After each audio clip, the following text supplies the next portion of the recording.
Հաղորդում ենք տալիս հանցագործության մասին, ոչ մի հանցագործության հիմքով վարույթ չի սկսվում, ոչ մի հանցագործության հիմքով մեղադրյալի կարգավիճակ կամ կասկածյալի կարգավիճակ չեն ընդունում, բայց երբ իրենց է վերաբերում ատելության խոսքը, լավ էլ գործերը կարում են։ Այսքանը շատ շնորհակալություն։ Շնորհակալություն։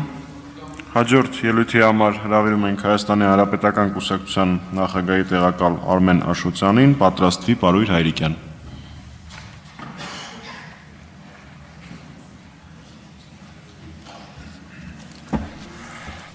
Շնորհակալություն, հարգելի նախագահող, հարգելի ներկաներ, փողոցում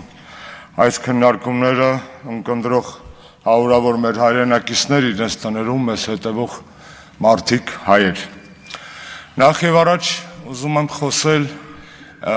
մինչև այս քննարկումները տեղի ունեցած մի քանի դրվագների մասին։ Մենք մեր լսումները սկսեցինք հարգելով Վալոդե Գասպարյանի հիշատակը որպես նիկոլական ռեժիմի զոհ, բայց փաստենք, որ նիկոլական ռեժիմի զոհերը շատ ավելին են։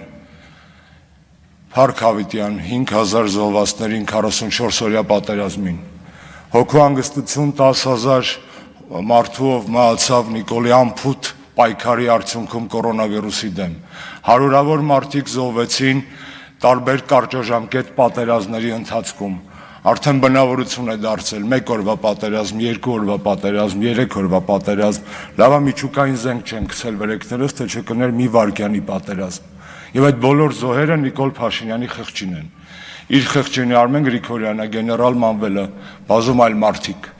Եվ ես ուզում եմ սա ֆիքսենք, որ մենք հարգել ենք ոչ միայն, եթե դեմ չեք, Փարաքյարի զոհված սպանված քաղաքապետի հիշատակը, այլ նաև Նիկոլ Փաշինյանի ռեժիմի բոլոր զոհերի հիշատակները։ Երկրորդը դալիճ էի մտնում, այս մասը շուտ լցվեց, այն մասը ուշ։ Հասկացա, որ հոգեբանորեն հավաքվել են մարդիկ, որոնք չէին ուզում նստել այնտեղ, որտեղ այսօր նստած է ՔՊ-ն։ Մի տեսակ կաշկանդվածություն ունեն, զզվում են երևի թե։ Ես դες շատ լավ հասկանում եմ, բայց երկու բան եմ խնդրում։ Վաղ թե ուշ նրանք գնալու են, նրանք հավերժ չեն եւ ոչ մի բան իրենցը չէ, ոչ սա, ոչ նա, ոչ նա։ Հետևաբար պատրաստ եղեք տեր կանգնելու նորից մեր երկրին եւ մեր ազգային օրակարգին։ Եվ երկրորդը, իրենց գնալուց հետո լիքը գործ կա անելու։ Եվ այո, ճիշտ էին այն ելույթ ունեցողները, որոնք բարձրացնում էին ոչ միայն Հայաստան առանց Նիկոլի, այլ Հայաստան Նիկոլից հետո խնդրի մասին։ Հայտարարության հեղինակները մի շարք ճանապարհային քարտեզի տարեր ներկայացել են իրենց հայտարարության մեջ։ Իհարկե դա բավարար չէ, եւ ուզում եմ այս մարդկանց հեղինակներին, իմ ընկերներին, պատիվ ունեմ խմբակցության արդեն շնորհավորել այս լսումների հաջողության հետ կապված։ Ինչու՞, երկու բաղադրիչով։ Ես կուզենայի մեր ազգային ժողովը այսպիսի տեսք ունենար, ոչ թե ֆիզիկական, այլ քաղաքական մտքի, ինչպիսին այսօր է, եւ այն միախմբվածությունը, որ այսօր այս ամբիոնից մենք լսում ենք, տարբեր մեկնաբանություններով, տարբեր ելևեժներով, այնուհանդերձ նախանձելի է։ Վաղուց այսպիսի բան չեմ լսել, ցավոք սրտի։ Եվ երկրորդը իհարկե շատ ուրախ եմ եւ անձամբ ողջունում եմ Հայաստան Դաշինքի իմ ընկերների եւ գործընկերների վերջապես կատարած քայլը միանալու այս գործընթացին։ Ափսոս էին իհարկե 4 ամիսները, ափսոս էին նոր կորուստները, որոնք տեղ ունեցան այս ընթացքում, բայց ինչև է։ Հուսով եմ միասին մենք կկարողանանք կանխել նոր կորուստներ։ Այստեղ իմ ընկերներին մի բան եմ ուզում խնդրեմ։ Ելույթները այստեղից մի էմոցիայի եւ մի ազնվության եւ մի հուզականության ու ճշմարտության մեջ են, բայց նայում եմ հիմա ԶԼՄ-ներում ինչ է կատարվում իրենց սպասարկող քարոզչամիջոցներով, տղեկ տպավորություն է ստեղծվել, որ տվել եք ձեր համաձայնությունը մեզ ինադու, ոչ թե հանուն Նիկոլի հեռացման։ Մի արեք այդպես։ Ես հավատացի այն ամենին, ինչ որ այստեղից դուք մեզ փորձեցիք ասել եւ ասեցիք։ Հետո մի հարամեք ձեր իսկ մատուցած մատաղը, որովհետև մատաղը պետք է ընդունելի լինի, ոչ թե հարամվող։ Հետևաբար խնդրում եմ ձեզ, հրահանգեք հենց հիմա ձեր բոլոր տարաբնույթ քարոզիչներին անջատել թեզը, թե բա տեսակ ինչ եղավ, որ Նիկոլին հեռացրինք, Թե դուք արդեն փոքր բաներից այնքան եք ուրախանում, որ ինքները ձեր տեսակետի փոփոխությունը դարձել է ձեզ համար ուրախության առիթ։ Չեմ հասկանում։ Իմ արև չեմ հասկանում։ Խնդրում եմ, Հայաստան դաշինք, ես ձեզ հավատում եմ, դուք մի մասը իմ ընկերներն եք, մի մասը իմ գործընկերները, անջատեք ձերոնց այս քարոզչությունը, որ ավելի շատ թույն է, քան պարարթող համապատասխան համատեղ աշխատանքի համար։ Ես վստահ եմ, որ մենք միասին կարող ենք հեռացնել Նիկոլին։ Ոչ միայն մենք եւ դուք, դա նախապայման է սահմանադրական, ինչի համար շնորհակալ եմ նորից ու ողջունում եմ, թեկուզ 4 ամիս անց, այլ նաև տասնյակ հարյուրավոր հասարակական, քաղաքական ուժեր, գործիչներ, կառույցներ, 100 հազարավոր մեր քաղաքացիներ։ Այստեղից նաև մի շարք այլ ելույթներ հնչեցին, ուզում եմ անդրադառնալ իմ գործընկերներին, մասնավորապես ՀԱԿ կուսակցության իմ գործընկերոջը, պարոն Լևոն Զուրաբյանին։ Շատ շնորհակալ եմ իրեն, որ այս ամբիոնից վերջ տվեց մի մեքսիկական սերիալի սյուժեին, որը իդեպ էփում էին այն նախորդ հարցի ժամանակ հեռախոսովս ակնարկած ուժերի մի մասը, այո, մենք ձեզ հետ չենք էլ պատրաստվում գնալ ընտրությունների մասին, իսկ ձեզով էր ասել, որ մենք ուզում ենք նման բան կա մեր մտքին, այդ ինչ նոր խասյաթա հորինել Սիրավեպ հանրապետականի հետ, հետո դուրս գալ ասել մատանիս հետ եմ տալի։ Մենք մենակ մեր երկիրն ենք սիրում, բոլորիդ էլ հարգում ենք։ Հետևաբար շնորհակալ եմ պարոն Զուրաբյանին, որ ասաց, որ նման բան չկա, բայց եկեք չսպասարկենք կեղծ օրակարգեր նաև, հա։ Պարոն Աղազարյանը, չգիտեմ այստեղ է չէ, հուսով եմ հետո կհասցնեն։ Մեր կուսակցությունը, ես անձամբ գոնե, երբեք ձեզ պրոյեկտ չեմ համարել։ Մի վերագրեք ձեզ բաներ, առանցատել լիքը բաներ ձեր հասցեին ասում են։ Մի վերագրեք ձեզ բաներ, որոնք ձեր հասցեին մեր կողմից առնվազն չեն ասվել։ Բայց անկեղծ ասեմ, եթե իրոք չեք ուզում ընկալվել պրոյեկտ, ապա ուրիշի պրոյեկտներից մի կարճեք։ Ուրիշի պրոյեկտներին մի բերեք այս ամբիոնից անուններ հնչեցրեք, վարշապետի թեկնածու դարձրեք։ Չեք ուզում պրոյեկտ դիտվել, քավլիցի։ Ուրիշի պրոյեկտների հետ քիչ խաղացեք, պրոյեկտ չեք դիտվի, շատ պարզ։ Հաջորդը։ Պարոն Աղազարյանն ասաց նաև, որ Հայաստանի բոլոր ընտրությունները կեղծվել են։ Շեֆս կասեր «յա իրոք», իսկ ես կհավելեմ հետևյալը. չեմ ուզում մտնեմ այդ դիսկուրսի մեջ։ Մենք ունեցել ենք իդեալական ընտրություններ 35 տարվա մեջ, երբեք։ Անգամ են ռոմանտիկ ընտրությունները Գերագույն խորհրդի, այսօրվա ժողովրդավարական չափանիշներով կներեք իդեալական չէին այդ մեխանիկայի տեսակետից։ Հետևաբար մտնել ընտրությունները վատն էին բոլորը թեմայի մեջ, նշանակում է ջուր լցնել, հուսով եմ տվյալ դեպքում ակամայից Նիկոլի ջրաղացին։ Որտեւ եթե ընտրությունները 35 տարի միայն վատն էին, ուրեմն մեր պետությունը վատն էր, ուրեմն այս պետությունը պետք է ջնջել ու հռչակել 4-րդ հանրապետություն։ Պարզ չի տրամաբանական շղթան։ Հետևաբար բոլոր նրանք, ովքեր ասում են, որ Հայաստանում երբեք չի եղել պետական երաշխավորված ինստիտուտներ, չեն եղել ընտրություններ, չի գործել օրենք, ես իմ ինչ հազար ու մի բան, այդ մարդիկ գուցե ակամա ջուր են լցնում Նիկոլ Փաշինյանի ջրաղացին։ Որտեւ եթե դու վարկաբեկում ես այնինչ, որ դու ունեցել ես, դա անում ես տոտալ ձևի, նշանակում է դու ուզում ես նորը, այդ որ նորը։ Այդ ի՞նչն է այդ նորը։ Երկրից ցավը տանեմ, այս քարտեզն է նորը։ Այս քարտեզը մենք ունեինք 35 տարի առաջ էլ ունեինք,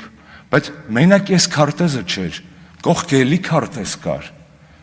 Ու այդ պատի վրա խփած չէր, բայց ըստեղ լիքն էր եւ շատ ավելի շատ էր։ Ոնց չէինք ֆայմ այն վաղ մեծը խփեինք, որ հետո փոքրացնելուց բոլորը տեսնեին ինչա, չէ՞, ով աչքունի տեսնում է դա։ Իհարկե հարգելի գործընկերներ, մենք այստեղից որևէ հարց հիմա չենք լուծելու։ Մենք ոչ մի բան չենք որոշում, որպես որոշում։ Հետևաբար խնդրում եմ իմ այն մտահոգ եւ սրտացավ գործընկերներին, որոնք այստեղից ակնկալիքներ ունեն, այստեղից ակնկալիքը ձեր խոսքն է, ձեր պատրաստակամությունն է, ձեր կողմից հայտնված մտքերն են, ձեր առաջարկություններն են, սա է այսօրվա այս հարթակի իմաստը։ Եվ այլ ակնկալիքներ եկեք այսօր հատկապես էլի միամիտ լինելով հանդերձ մեր ժողովրդի մոտ այս պահից չձևավորենք։ Հաջորդը։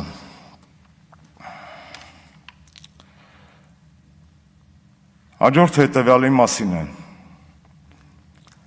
Այո, Նիկոլը ամեն ջանք գործադրում է, մեր հողերը հանձնել է, մեր հայրենիքի մի մասը հանձնել է։ Հիմա շատ կարևոր բան է անում իր համար, տգետ ձևի է անում, փնթի է անում, բայց քանի որ համառ է եւ աշխատասեր, նա անում է դա շատ ճակերտավոր նախանձելի հետևողականությամբ, հիմա նա հանձնում է մեր հոգիները։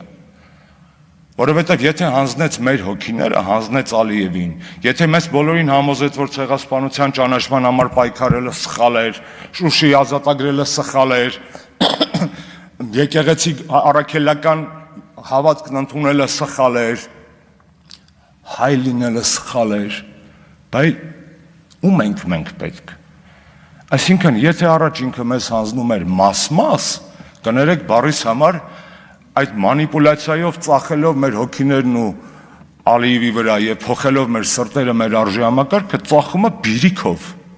Հիմա ավելի վտանգավոր էտապ է, որովհետեւ նա եւ իր տերերը, ովքեր իրեն քշում են, տեխնոլոգիական իմաստով, այդ բանը հասկացել են։ Եվ impeachment-ի անունը ինչ ուզում եք դրեք, non-confidence vote, impeachment, ինչ ուզում եք դրեք, դա կարևոր չի։ Կարևորը այն է, որ մենք այլևս որոշենք, որ չենք ասելու հետևյալ 3 նախադասությունները։ Եկեք չասենք, որ Նիկոլը պետքա հեռանա, որովհետև նա հրաժարական չի տալու, նա հրաժարականով չի հեռանալու։ Եկեք հանենք այդ խոսույթից, որովհետև դա սուտ բան է, նա չի հեռանալու իր կամքով։ Եկեք չասենք, որ Նիկոլը պիտի հեռացվի։ Ինչու՞, որովհետև այդ պիտի հեռացվիի մեջ չի հասկացվում այդ վին ով է, այդ ով է հեռացնողը։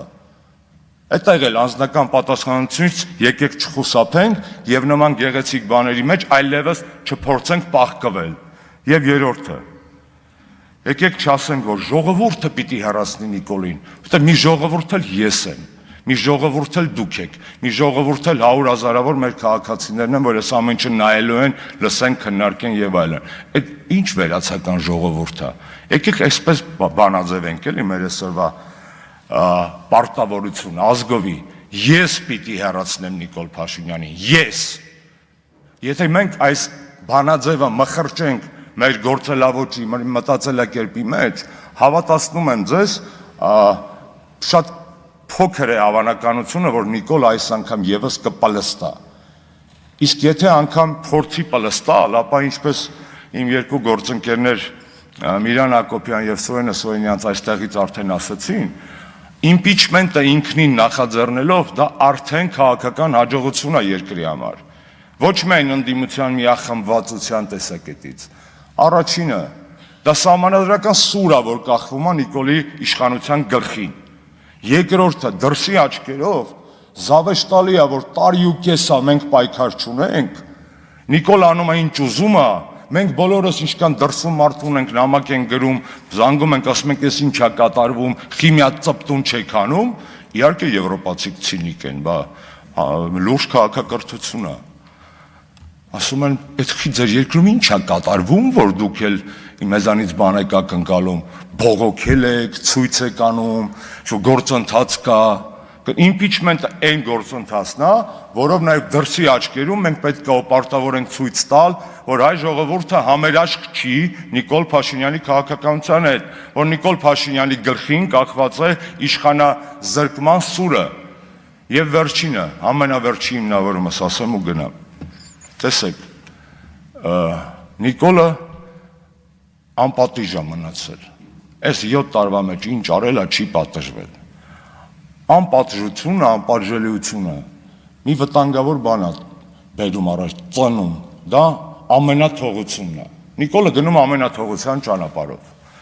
Եթե սահմանադրական, կազմակերպված եղանակով սրա դեմ պայքարել չի ստացվում այս ուղղու ճանապարհի դեմ, մնում է